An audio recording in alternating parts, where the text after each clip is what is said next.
1, 2. Check 1, 2. You might wonder why I'm sitting here amongst all these trophies, ribbons, and plaques, and it's the guy behind the camera's idea, Jay Beaumont, my good friend. I'm a little self-conscious just, being around them all. But anyways, I had this opportunity. A friend of mine, Bill Jones, approached me. Bill Jones is going to be taking a bunch of these trophies. We're going to repurpose them for Kids Q. They'll get new plaques on them, and I'm really excited about that.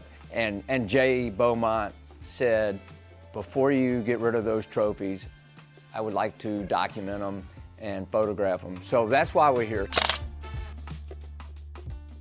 But let's talk about these trophies. They're really stories. They're places, they're experiences, they're people. When I got into competition barbecue, I wasn't really competitive. I mean, I started off in a French kitchen and I've been making my living feeding people since 1987. I found myself in 2004 interested in learning how to cook barbecue. And I found out about these competitions, and I figured if I went to a barbecue competition, I would learn, I would meet people who could teach me how to cook barbecue. So that's how this all started. So what I'd like to do is just pick up some of my favorite trophies, share a little bit of what might have happened, why they're special to me. Usually involves a story, a place, or a person. I think I want to start by Maybe it's this trophy right here. This is a picture of my father and myself at the 2019 Memphis MMA World Championship. And my friend Darren Proctor, he actually caught this image here. Dad really loved competition barbecue. He was very proud of it. This was our 6th World Championship right here. It was down on the Mississippi in Memphis, Tennessee. But the real story is my dad. His name was George, like I already said, and he was the night fire guy. He loved to get up in the middle of the night and make coffee and put hickory in the Jambo and just tend to that fire. So this trophy has a story, and you might have seen it before because I was filming Barbecue Pitmasters. It was season 1, and we were in Decatur, Alabama, at the Riverfest, and this is a barbecue contest that's been around a really long time.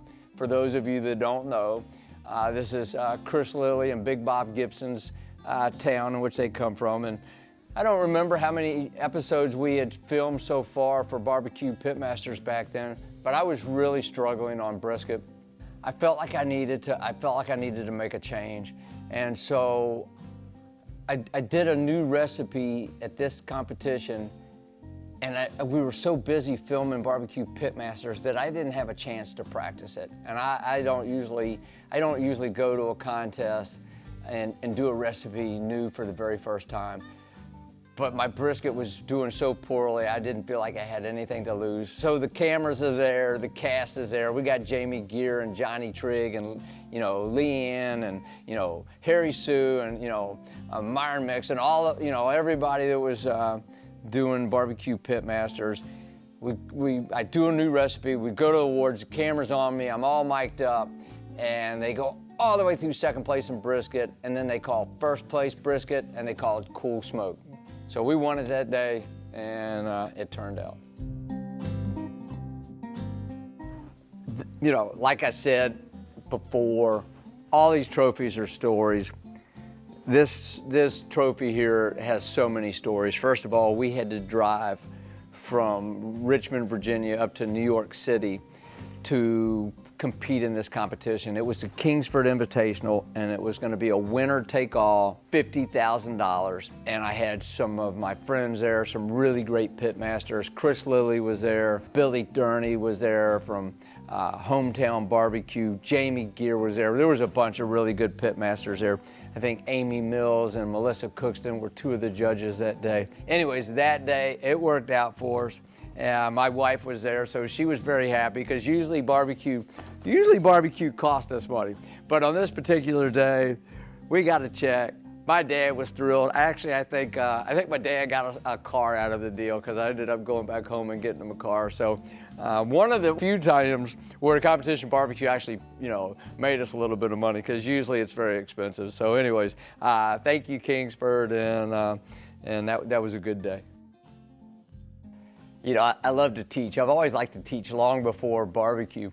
One of the things that I teach in my classes when it comes to cooking barbecue is about how much rub you put on meat and how long you let that rub sit on there before you put it on the grill or the smoker. And I used this experience of being in Albertville, Alabama back in 2005. It was so hot, and I used to season my ribs the night before, and I got up that morning to put my ribs on, and there was all this moisture coming out of these ribs that was in the Ziploc bag that I had them stored in, and I thought, I think I'm putting the rub on there too long because I'm trying to do juicy ribs. So I started thinking about how much rub and for how long. And then I was sorting out all these trophies today, and I realized, oh, wait a minute, that day we got first place in ribs, so maybe I need to go back to an overnight sprinkle on the ribs to see how they do in a competition.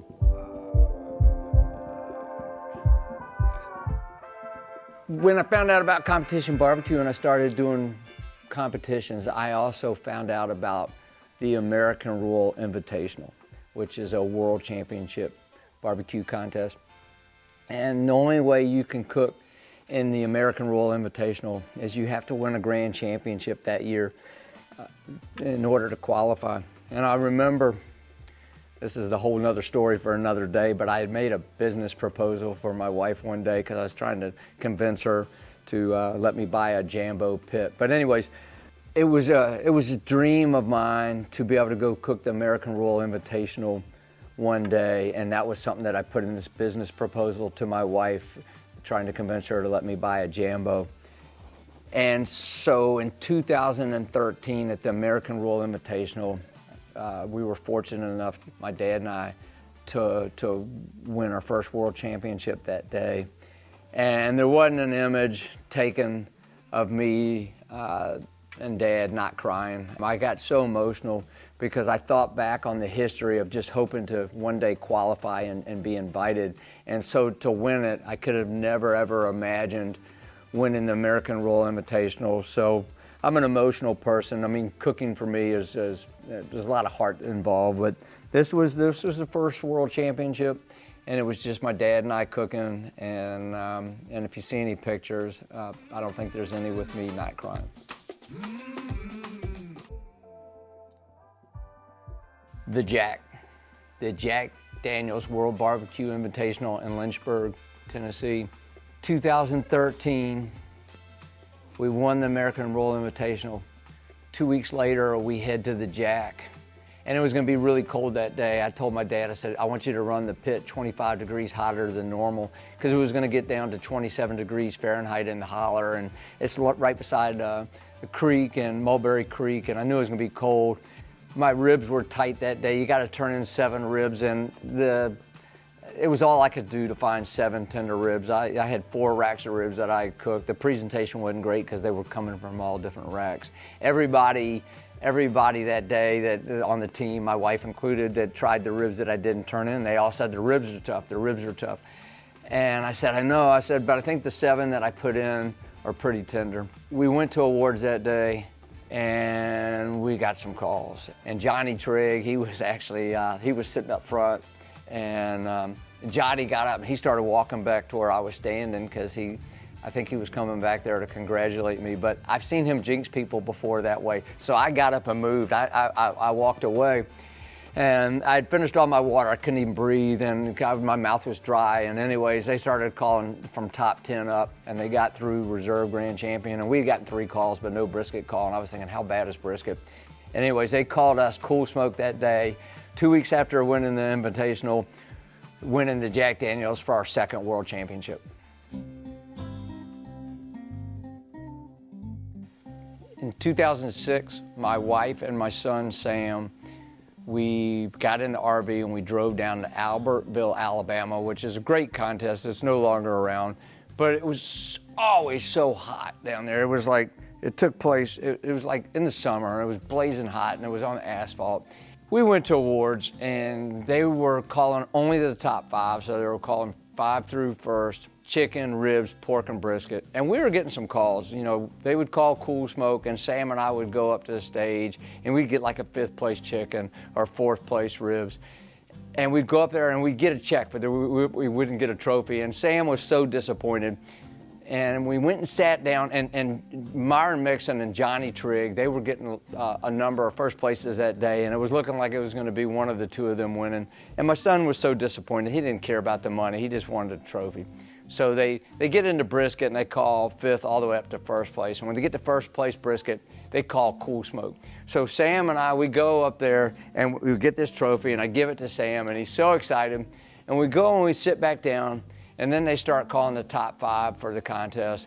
And they call Johnny Trigg and they call Myron Mixon. And then for a grand champion, they call Cool Smoke. And so Sam and Leslie and myself, we went up there and we got this really heavy, beautiful trophy and drove all the way back with it. And Sam was just so excited. So he ended up getting some trophies that day, and he was just so happy. And as a dad with your son at a barbecue competition, it's all about, you know, seeing the joy for him, and he got to ride back with these 2 trophies. So that was another great day and another beautiful story. Picking up these trophies and just, you know, going back to these stories, and they're starting to come back to me.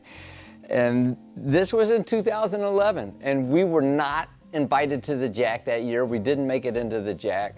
And so my dad and I, we drove to Georgia, and they had 2 contests back-to-back that weekend in Georgia. And so a lot of my friends were cooking at the Jack, and we cooked in 2 different towns in Georgia that weekend. And the first contest that we went to, I had to leave for awards. So my dad and a friend of mine, they stayed there for awards because we had to get the pits and all the rigs down the road to the next contest to get set up for the next one. So we get underway, we get to the next contest. My dad goes to the awards, and Cool Smoke for the first contest got reserve grand champion, and my friend Bubba Latimer, he got grand champion of that contest. Anyways, we go to the next contest, and we're in Dalton, Georgia. I had to look at it, I couldn't remember. Well, I had to leave because, you know, I had to go back to work, so I couldn't even stay for awards. So my friend Edward, he stayed for awards. And anyways, my dad and I are in the RV. We're driving back to Virginia from Georgia, and I get these texts from my friend Scotty, and his team name is Cancer Sucks Chicago, and he said we got 3 firsts and a 5th, and I think he's teasing me. He's just messing with me. We didn't get 3 firsts and a 5th, but evidently we did. So we ended up doing pretty good that weekend, and it took away a little bit of the sting of not being at the Jack with all my other friends. It's been so much fun to pull out all my trophies, get them out of the bubble wrap, get them out of the paper, put them all together, you know, handling some of these trophies and remembering the places, the people, the stories, the experiences with my dad, the experiences with my wife and my son, and my old teammate Kendall Lamp. You know, it's been so much fun. But the real prize for me now is they're going to go and be repurposed. They're going to get new plaques put on them, and they're going to go to contests for kids barbecue contests. Bill Jones asked me about it. So I'm really excited that, you know, all these precious memories for me are going to become somebody else's coming up soon.